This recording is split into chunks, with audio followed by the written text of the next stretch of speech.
किल्ला कसा जळाला, काय जळाला आणि त्याला इतिहास वगैरे काही माहिती आहे आपल्याला?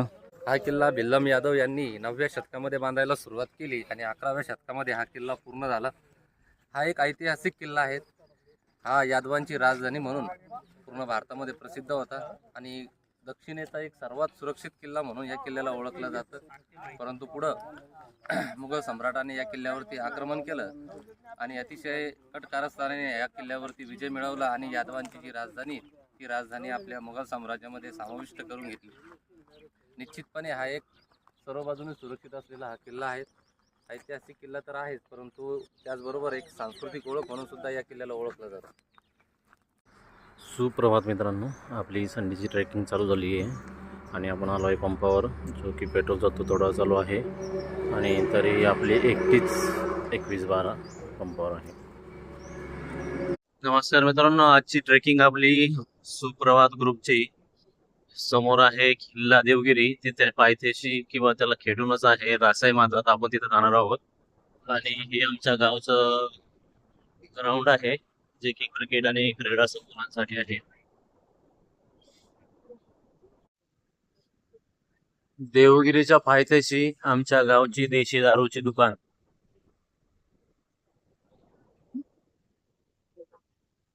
चला, आपण आता शॉर्टकटनं जातोय, जो की गेटच्या बाजूनच रस्ता आहे आपल्याला जाण्यासाठी.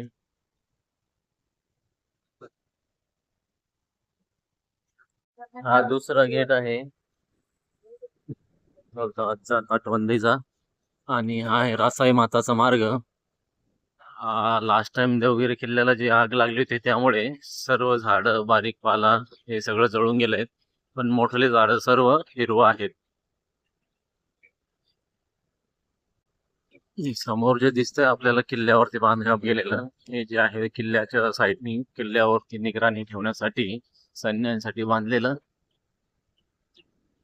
जसं की जी भिंत आहे पूर्ण दिसते आपल्याला साईडनं तटबंदी सारखी वरती. हे आहे आपलं रासाई माता.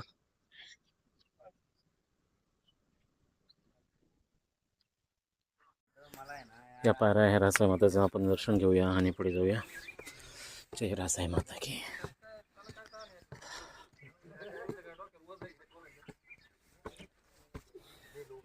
इथून एक जसं की भुयारी मार्गासारखं बांधलेलं आहे, मी तुम्हाला दाखवतो की याच्यातून आतमध्ये जायचं आणि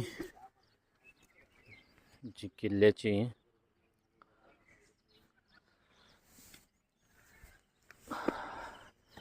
बापरे काय खतरनाक मार्ग आहे.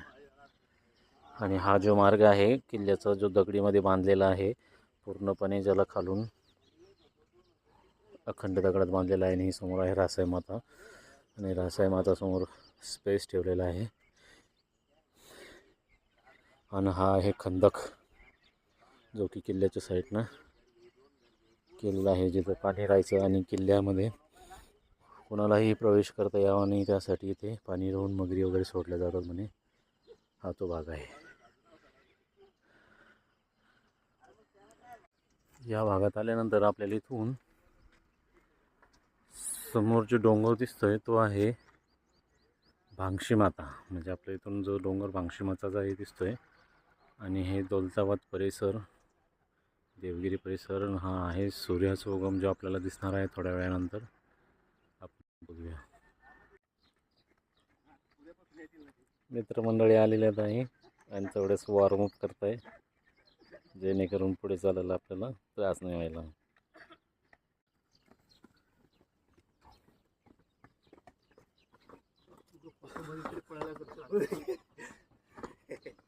बाकी तर त्यांना माहीतच आहे.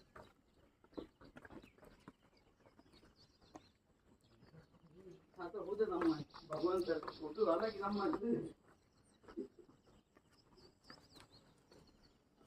माता जय.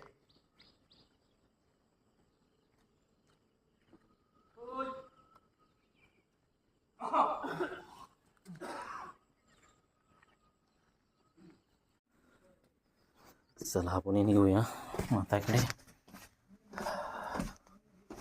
आहे वरती तो हा पण दगडात कोरलेला भाग आहे, जो की स्टेप बाय स्टेप केला आहे की जेणेकरून उतरताना डोक्याला लागू नये.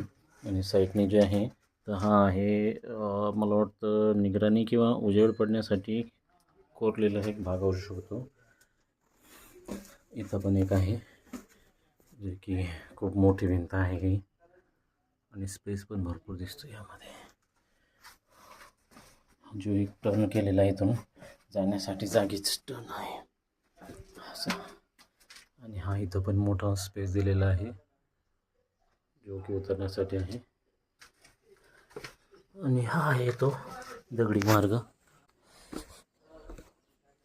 हा आहे तो खंदक ज्याची चर्चा पूर्ण भारतभर आहे.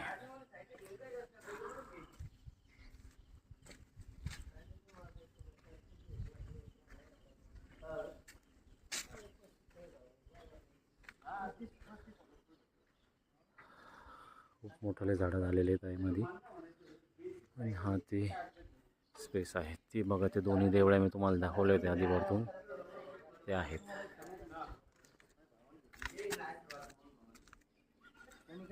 चला रासाई माताचं दर्शन घेऊया.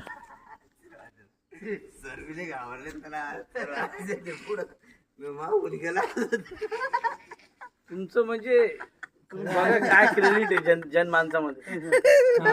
तुम्ही आशीर्वाद द्यायला आले तरी घाबरू नका. रासाई माता की जय. माणूस काय या माणूस आपल्या बाहेरच्या ते मला वाटतं काकीन भीती पडली यावरून. हे आहे रासाई माता जिने की पूर्ण किल्ला जो आहे आपल्या डोक्यावरती उचललेला आहे.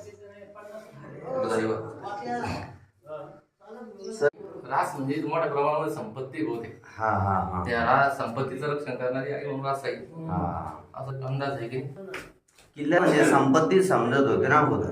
म्हणजे कोणाला असं नव्हतं सगळं होतं ना तिथं ठेवत असं नाही संपत्ती. पण मी असं ऐकलंय इथं एक मध्ये मोठं स्पेस आहे म्हणजे सभा मंडप सारखं आणि त्याच्यामध्ये ओरिजिनल मूर्ती म्हणते ती इतकी विचित्र एक माणूस पाहिल्यावर घाबरतो ऍक्च्युली. असं मी ते एका युट्यूबरच्या याच्यामध्ये बघितलेलं आहे किंवा मला आपल्या जगदने सरला सांगितलेलं. मला वाटतं रासाई माताच्या मागूनच हा रस्ता असायला हवा जाण्याचा जो बंद केलेला आहे.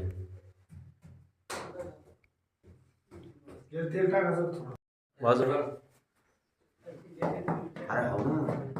हा वाटतंय असं आहे ना सर. आता इकडे जड गिडा म्हणजे हे अखंड दगड अखंड दगड वेगळा आणि इथं जसं विटाचं बांधलेलं आहे तसं ते मागं विटाचं असू शकतं किंवा पोकळी मागे. आवाज होऊन लगेच कळतं. त्याचा आवाज आहे ना त्याने बरं त्याला वाटतच बघून तिथे राहायचं तसं काय. तिकडून मला वाटतं हे हो यार चौकून म्हणजे मग ह्यो भाग वरतून नंतर बांधायला का ना सर. हे विटाचा भाग दिसतोय है ना. ही जी कपार आहे या कपारीचा भाग वरचा जो आहे सगळा विटाचा आहे. दगडाचा याच्यात फरक आहेच ना.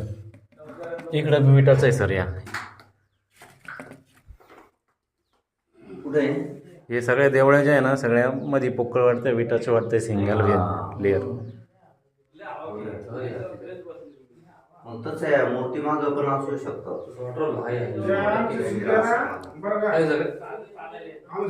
गावाची कथा सांगितली होती. आपलं गाव मायवाडा कसं ती देवी इथं बी काय मागं. हा तो त्याच्या माग हा पोकळ आहे ना. 100% माग आहे कारण हे दरवाजाचं लोकेशन बी तसंच आहे. इथून खालून फक्त इथं वटा बांधलेला आहे आणि वरती जाण्यासाठी पायऱ्या सर या पायऱ्या. बरोबर इथून वरतून इथं जाता येत होतं मध्ये. इथून असं मध्ये घुसायचं. हा स्पेस तो आहे म्हणजे याच्यात 100% माग आहे स्पेस. ते आता कालांतराने त्यांना झाकून टाकलं.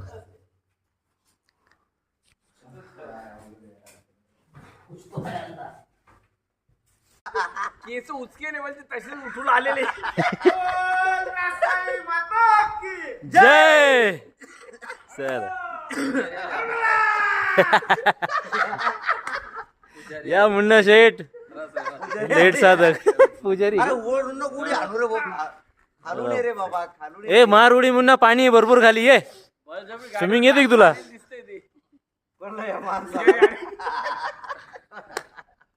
पुजारी आले पुजारी. तुम्हीच या. काय म्हणे पाहिलं का हातामध्ये साखर. किती उंच आहे राव सर हे ते तो वाद कर. कोरलेलं. पण ते यादीकडे काही लक्ष जायला तुम्हाला कसं काय माहिती यार असं आहे ते भांडे झाले असं माताजवळील यज्ञकुंड आहे. त्या यज्ञकुंडाजवळ जी आहे एक नागाची प्रतिमावाली मूर्ती जी इथं सापडली आहे आणि इथं ठेवलेली आहे बहुतेक. आपण चालत जायचंय. वापस बी यायचंय का?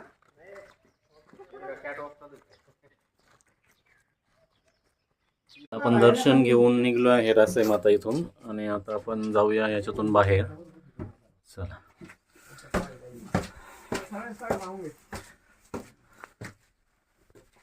खाली जातो मी डायरेक्ट खाली जा ना फिर राहणार आपण दर्शन घेत असताना सूर्य आधीच वर निघलेला आहे, म्हणजे आपल्याला उशीर झाला आहे सूर्य बघण्यासाठी.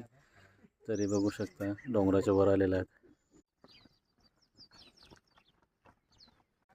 आपण आज किल्ल्याची पायथ्याशी आहे आणि आपण आज किल्ल्याला आहे ते राऊंड मारतोय. तर सर याच्याबद्दल थोडंसं माहिती द्या ना, तुम्हाला काय वाटतंय नेमकं किल्ला कसा जळाला, काय जळाला आणि त्याला इतिहास वगैरे काही माहिती आहे आपल्याला? हा किल्ला भिल्लम यादव भिल्लम हा किल्ला भिल्लम यादव यांनी 9व्या शतकामध्ये बांधायला सुरुवात केली आणि 11व्या शतकामध्ये हा किल्ला पूर्ण झाला. हा एक ऐतिहासिक किल्ला आहे. हा यादवांची राजधानी म्हणून पूर्ण भारतामध्ये प्रसिद्ध होता आणि दक्षिणेचा एक सर्वात सुरक्षित किल्ला म्हणून या किल्ल्याला ओळखलं जातं. परंतु पुढं मुघल सम्राटाने या किल्ल्यावरती आक्रमण केलं आणि अतिशय कट कारस्थानाने या किल्ल्यावरती विजय मिळवला आणि यादवांची जी राजधानी ती राजधानी आपल्या मुघल साम्राज्यामध्ये समाविष्ट करून घेतली. निश्चितपणे हा एक सर्व बाजूने सुरक्षित असलेला हा किल्ला आहे. ऐतिहासिक किल्ला तर आहेच, परंतु त्याचबरोबर एक सांस्कृतिक ओळख म्हणून सुद्धा या किल्ल्याला ओळखलं जातं. धन्यवाद. चला, सरांनी आपल्याला खूप छान माहिती दिलेली आहेत आणि मला वाटतं एवढी माहिती मला आपल्या ग्रुपमध्ये कोणाला नाही असं तरी वाटतंय. आणि आम्ही फक्त एन्जॉय करायला येतो. आणि हे काळे सर बी खूप मला वाटतं टॅलेंटेड आहेत, पण थोडीशी माहिती आपल्याला ते दुसऱ्या स्पॉटची देतील, त्याचा ते अभ्यास करायला लावू आपण आणि मग त्यांच्याकडून दुसरी माहिती घेऊया. तर चला आपण आता राऊंड मारूया किल्ल्याला आणि बघूया. चला, एकदम सुंदर नजारा दाखवतोय तुम्हाला, जो की किल्ल्याच्या एकदम खाली पायथ्याशी पाण्यामुळे एकदम हिरवा झालेला आहे. हे बघू शकता एकदम तुम्ही छान असा. आणि इथं फोटोशूटही खूप छान येते. एकदम हिरवं पाणी झालेलं आहे, एकदम छान दिसतंय. नमस्कार. बोला सर थोडंसं तुम्ही. हे जे आहे ना ते कोरलेलं दिसतं ते पहा, ह्याच कोरलेलं. अशी जुनी लोक म्हणतात की अगोदर 6 महिन्याची रात्र आणि 6 महिन्याचा दिवस होता. तरी इथं राक्षस लोक आलेले होते. हा किल्ला उचलून त्यांना भांगशीवर न्यायचा होता आणि ती भांगशी इथं आणायची होती, अशी जुनी म्हणून प्रचलित आहे. पण मग काय झालं, ते कोरता कोरता सगळे कोंबड्यांनी दिला भाग आणि त्या कोंबड्याच्या भागामुळे जे राक्षस लोक निघून गेले, त्याच्यामुळं हा किल्ला इथं जागच्या जागी थांबलेला आहे. आणि हा मजबूत किल्ला आहे. चारही बाजूना एक खंदक आहे, एकदम छान आहे. मग 6 महिन्यानंतर कोंबडा जागला होता का? हा, 6 महिन्यानंतर चांगला. आणि तो कोंबडा चरण्यासाठी आला असेल इकडं. तो गावात राहतो, हल्ली गाव खाली आहे तिकडे. पण मग तो कोंबडा जे आहे ना ते तिथून चरण्यासाठी आला आणि तो कोंबड्यांना भाग दिल्यामुळं तो राक्षस घाबरून पळून गेला. भिल्लम यादव वगैरे यांनी काही केलेलं नाही. भिल्लम यादव ते 400 वर्षापूर्वीचं. पण मग आणि मग हे त्याच्या आधीच आहे का? हा, नाही, हे त्याच्या 6 महिन्याची रात्र 6 महिने दिवस हे किती वर्ष आधीच आहे? ऐका ना, आता मी आमची story सांगतो. सर सरची स्टोरी ऐका. नांगर आता उचलीत होत माझं एकटा, मी पाहिलं डोळ्याला. लोखंडी नांगर, तू 4 बैल चालतो का आणि आता दोघाला धरलं करत करत. अरे उचलत होतो मी नांगर आता. कसं करत होते? कसं करत होते? करत करत आजकाल आपल्याकडे नाही नांगर कोणी. हा ना.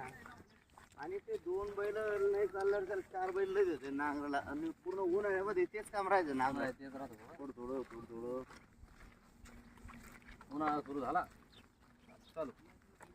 आणि ती एक पिचकरी बी लंबीच होती बरं सर. ते वावरात ठेवायची. हा, ती वावर बादलीत ठेवायचं पाणी. ते पाणी आणणार ती भलती अवघड व्हायची. ते संपली का बाजूला ठेवायची आणि ती लंबी नळी त्याला एक अशी. एक जण मारायला आणि एक जण ते हापसाला आणि 3 जण लागत होते त्याला. हा. डेंजर होतो. आमच्याकडे होती ती पिचकारी बरेच. आमच्याकडे बी होती काय नेमकं खासियत काय होती पिचकरीची? पिचकरीची. म्हणजे आता कसं, आता माणूस पाठीवर. खांद्यावर घेऊन टाकी घेऊन चालत होतो. हा. आणि याच्या अगोदर कसं होतं, ते हाताने घेऊन टाकी. पण त्याच्या अगोदर कसं सिस्टम होती ही टाकी माणूस एकच जण चालवत होता, पण ती पिचकारी अशी होती तिची 20-25 फूट नळी राहायची आणि एक जण फवारणी करायला राहायचा, एक जण आपण ते हवा कस मारतो आता हा, हा. याच्यामध्ये तो सायकलच्या आवाज सायकल तसं होतं, प्रेशर द्यायचं त्याला. प्रेशर द्यायचा आणि एक जण त्याच्यामध्ये पाणी आणून टाकत, म्हणजे एक झालं का परत ते उतरून बाजूला, म्हणजे 3 जण लागत होते त्याला फवारणी एका करण्यासाठी. पिचकारी फवारण्यासाठी. हा, एका पिचकारी. आणि आता म्हणजे ऍडव्हान्स टेक्नॉलॉजी मध्ये एक जण मारतो आणि ते बी लोक आता मारित नाही, देऊन टाकते ठोक्या ठाक्या वावर इकडं. पंप मारायचं सोपं झालं आता, चार्जिंग करून मारते. पहिले तरी असं करावं लागेल त्याला का. चार्जिंग नाही सर, आता मी ती सोलर वरची घेतली परत, हा. तर त्याला ते हे घेतलं आता वरून असं बरं का सोलारचं, आणि ती प्लेट सोलारची, म्हणजे तुम्ही सकाळची 9 चालू झाली चार्जिंगची ऑटोमॅटिक सोलरवर चार्जिंग होत आहे. इथे भगवानजी आपला ब्लॉग बनवताना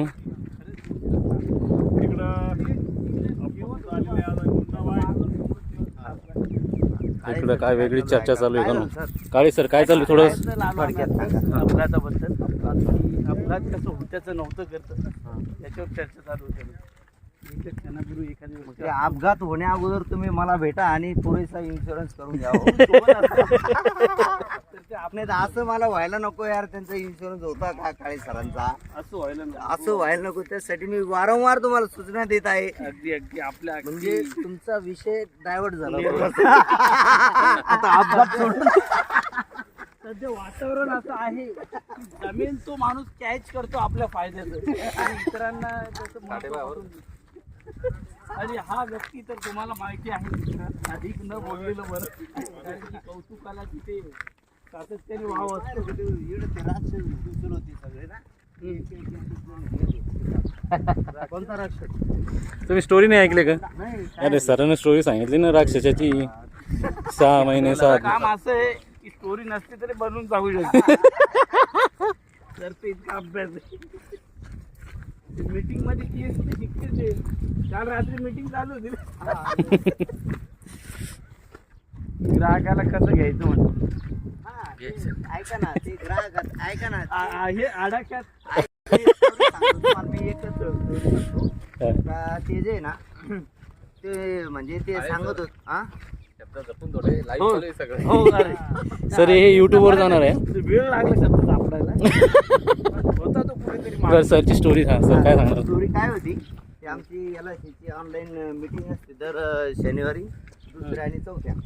तर ते रात्री ते स्टोरी सांगत होते काय, म्हणजे तुमचं म्युच्युअल फंड आणि LIC याच्यामध्ये जर कॉम्पॅरिझन करायचं तर त्यांनी काय केलं का अशी बिल्डिंग दाखवली, मोठी बिल्डिंग दाखवली आणि त्या बिल्डिंगमध्ये काय म्हणे समजा लिफ्ट आहे आणि पायऱ्या नाही आहे, तर ते एखादा इंजिनियर आला आणि त्याला सांगितलं की याला हे कम्प्लीट याला सेक्शन देऊन टाकते बिल्डिंग, तर तो इंजिनियर त्या बिल्डिंगच्या नुसतं पायऱ्या नाही त्या बिल्डिंगला तर हे सिलेक्शन देईन का भाऊ, म्हणजे बगर पायऱ्याची बिल्डिंग असू शकते का? नाही शेअर मार्केटचं आहे म्हणे का, हे शेअर मार्केट त्याला याचा लिफ्टचा धोका काय काय, लाईट जाऊ शकते, मध्ये अटकू शकतं, त्याच्यानंतर अपघात होऊ शकतो, जळू शकते का. तसं समजा तुम्ही का हे म्युच्युअल फंडचं किंवा शेअर मार्केटचं आहे, पण आपलं LICच कसं म्हणजे पायऱ्या ना काही झालं तर अजिबात धोका नाही आहे, तुम्हाला 1 रुपयाचा धोका नाही. त्या बिल्डिंगच्या याच्यावरून त्यांनी सांगितलं मला ते असं. लोकांना धोका चालतो आजच्या डेटला, पण त्यांना जास्त आउटकम पाहिजे त्यामुळे. हा ना, नाही ते काही जास्त असो, आहे. पण मग ते आम्हाला असं पटवून द्यायचं सांगितलं लोकांना की तुम्हाला तर रिस्क कुठं आहे का, जिथं फास्ट जाणार आणि येणार तिथं सगळ्यात जास्त रिस्क आहे तुम्हाला. आता आपल्याला असं वाटतं हेलिकॉप्टर आहे आणि आपण त्याच्यात बसायला पाहिजे, आता पायीमध्ये काय धोका आहे तुम्हाला? काही धोका नाहीये. काही पण धोका आम्हाला नाहीये. म्हणजे ग्राहक म्हणून आम्हाला तिथे चटकन जायचं आहे ना, हा. पायऱ्याचा वेळ नाही आमच्याकडे. हा ना, पण मग ते अपघात जसं तुमचा चालू होतो तोही फास्ट होऊ शकतो ना. हा ते आहे, पण त्यामध्ये तरी आम्ही ऍडजस्ट करायला तयार आहोत. तो धोका पत्करायचा आहे आम्हाला. तुम्ही ते सांगा आम्हाला म्युच्युअल फंड आणि शेअर मार्केट. LIC मधून आम्हाला माघार घ्यावी वाटते, कारण की आमचा नजीकचा हप्ता आलेला आहे पुढच्या त्याच्यासाठी 2 दिवसात. ऐका ना, त्याच्यासाठी आमच्याकडे नवीन प्लॅन आला हो. आणि SIP म्हणजे त्याच्यामध्ये शेअर मार्केट सोबत आमचं चला भाऊ यांच्या गप्पा काही संपणार नाही. आपलं पुढं ब्लॉग त्याच्यामध्येच जाईल. तर आपण आलो आहे किल्ल्याच्या दुसऱ्या साईडना. इथं बघू शकता आपण की वरती जे आहे जुनं बांधकाम आहे दगडी आणि तटबंदीसारखं आहे, ते एक इथून निगराणी ठेवण्यासाठी किल्ल्यावरती बनवलेलं आहे. आणि आपण आलो आहे आता किल्ल्याच्या दुसऱ्या साईडला, जिथून आपल्याला एक रंगमहाल दिसेल. तुम्हाला दिसतो एक बघा समोर, मी तुम्हाला थोडं समोर जाऊन दाखवतो. असं म्हणतात की हा रंगमहाल 7 मजली खाली आहे. म्हणजे 7 मंजिला आहे आणि तो 7ही मजली खाली आहेत, जिथून खाली जाण्यासाठी पायऱ्या वगैरे रस्ता आहे आणि तो कालांतराने बंद झालेला आहे. तिथं कोणीही जात नाही किंवा पडलेलं आहे. जिथे नृत्यकला सादर केली जायची जुन्या काळामध्ये असं म्हणतात, किंवा तिथे खूप सोनं ठेवलेलं आहे. आणि याच्यातून एक रस्ता आहे जो किल्ल्यामध्ये जाण्यासाठी बनवलेला आहे, जो भुयारी मार्ग आहे, किंवा किल्ल्यातून जो तिथे निघतो रंगमालामध्ये असं म्हणतात. आणि किल्ल्याच्या वरतून जे एक रस्ता निघलेला आहे तो भुयारी मार्ग एक आपण आता रासाई माता बघितली ना, रासाई नाही, भांगशी माता, तर एक भांगशी मातालाही एक रस्ता निघतो म्हणे असं ऐकण्यात आलेलं आहे. आणि वरतून दिसती एक भुयार की जी बंद केलेली आहे. हा तो समोरचा डोंगर दिसतो, आपण लास्ट टाईमला गेलो होतो सप्तद्वार बघण्यासाठी. हा एक्झॅक्ट किल्ल्याच्या अपोजिट साईडला आहे, जे की आपण दौलताबाद जो घाट म्हणतो तो घाटाचा तो भाग आहे. आणि त्या डोंगरावर तिथे सप्तद्वार कोरलेला आहे. आणि हा जो दिसतोय तुम्हाला समोरचा डोंगर जो त्रिकोणी, तो आहे सुलीभंजन. सुलीभंजनला आपण लास्ट टाईम गेलो होतो. तिथं दत्त महाराजाचं मंदिर आहे आणि हनुमानाने जिथे तपश्चर्या करून महादेवाला प्रसन्न केलं होतं तिथंही महादेवाचं जुनं प्राचीन मंदिर आहे. हा भाग जवळजवळ 20-25 किलोमीटरचा सर्कल एरिया आहे, त्यातच आहे. आणि हे आहे आपलं खंदक. असे छोटे छोटे इथं हे कुंड केले जे की जनावरांना प्राण्यांना पाणी पिण्यासाठी, आणि एकदम शुद्ध पाणी दिसतं आपल्याला याच्यामध्ये, जे की हवानं वाहत जातं नाही, तर त्यामुळे घाण नाही. हा एक किल्ल्याचा भाग आहे जो इथून थोडंसं पडलेला आहे. इथून दिसतं तुम्हाला एक दगड कोपऱ्यामध्ये कपारीला आहे तो पडला आहे. आणि इथं खाली जो मलबा पडला आहे तो वरतून आहे. इथं वरचा भाग जो पडलेला आहे खूप सारा.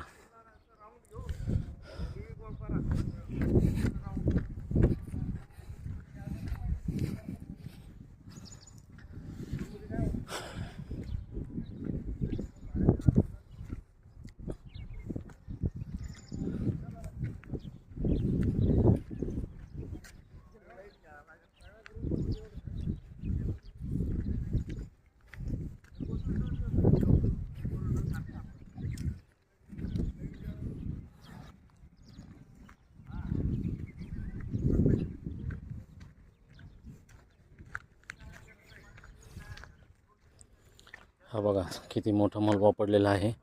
मोठमोठे दगड आहेत जे इथून पडलेले आहेत. म्हणजे वरती बघितलं तर असं वाटत नाही की एवढं मोठं दगड पडलेलं म्हणून एवढा मोठा भाग पडलेला आहे, पण खाली बघितल्यावर कळतं आहे की खूप सारं किती मोठं पडलेलं आहे. चला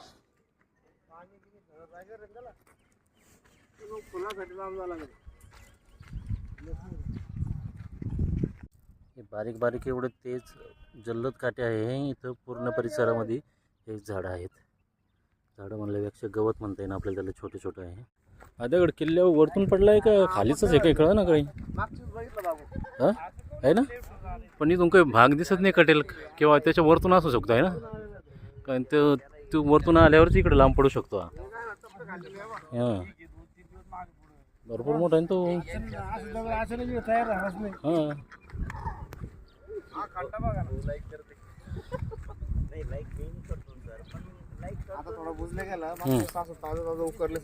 हो ते काय त्याचं दगडी पडेल थोडासा. आणि जे व्हाईट दिसतंय ते ह्या भागाला बी त्याचं व्हाईट आहे. म्हणजे किती वरतून दगड आला, किती धोका आहे एक बाईक लगे बाबा. चल आपण थोडं पुढं चालत आल्यानंतर बघितलं की इथं ही एक किल्ल्याचा जो साईडचा भाग आहे तो थोडासा बघा तुम्ही दिसतोय थोडा वेगळा होतो आहे, म्हणजे पडणार आहे. आणि वरतून दिसतोय तुम्हाला, वरतून जो भाग पडलेला आहे असं भरपूर प्रमाणात मोठा भाग आहे तो पडलेला आहे. आणि खाली मलबाही जमा झालेला आहे किंवा दगडही जमा झालेले आहेत. आपण तुम्ही बघूया.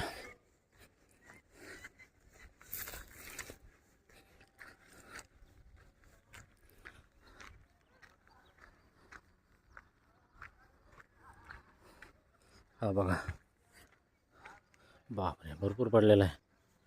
इथंही खूप मोठा भाग पडलेला आहे जो की साईडनी दम्माने किल्ला पडत चाललेला आहे. किल्ला म्हणल्यापेक्षा किल्ल्याच्या साईडची कपार जी ढासळत चाललेली आहे. मोठे मोठे खूप दगड आहेत. ही समोर जी भिंत दिसते आपल्याला, असं म्हणतात की एक दिशाभूल करण्यासाठी किल्ल्याला भरपूर असे रस्ते बनवलेले आहेत. जी डोंगराच्या साईडनं खंडाकातून आपला दौलताबाद घाटातून जो येतो, ही भिंत पूर्णपणे ती गेलेली आहे आणि तिथून असं दाखवलेलं आहे की तिथून एक रस्ता येतोय आणि तो मेन रस्ता वाटतोय किल्ल्यात येण्यासाठी. जसं की सैन्य जे यायचे जुने शत्रू हल्ला करण्यासाठी, त्यांना वाटायचं की हाच रस्ता आहे म्हणून. ते जसे पुढे येणार तसा तो रस्ता ते दाखवणार की मोठा मोठा होत जाणार आणि असं वाटणार की हा रस्ता मेन आहे, किल्ल्यात जाणार आहे. आणि जसं त्यांची शत्रू सैन्य जे यायचे जोरामध्ये, ते सरळ आल्यानंतर ते सरळ आपल्या खंदकामध्ये पडतील या हिशोबानं हा रस्ता बनवलेला होता, जो की खूप मोठा आहे. आणि तिथं एंट्री बंद असल्यामुळे आम्ही तुम्हाला पुढे जाऊन दाखवू शकत नाही. पण किल्ल्यावरती गेल्यानंतर तो पूर्ण भाग आपल्याला सरळ दिसतो की असा असा रस्ता क्लिअर आहे. चालत असताना किल्ल्याच्या शेजारीच खंदकाच्या बाजूला बघितलं की एक दबलेलं पुरलेलं समजायचं माती जमा झालेली आहे. पण इथं मला तरी वाटतं आहे का इथं एक हौद असायला हवा किंवा दुसरं काही असायला हवं की जे एक गड्ड्यासारखं आहे भरपूर, जिथं माती जमा झालेली आहेत आणि भरपूर खोल पण आहे. ते दगडामुळं आता पॅक झालेलं आहे आणि त्याचा आकार पण तसा आहे हौदासारखा.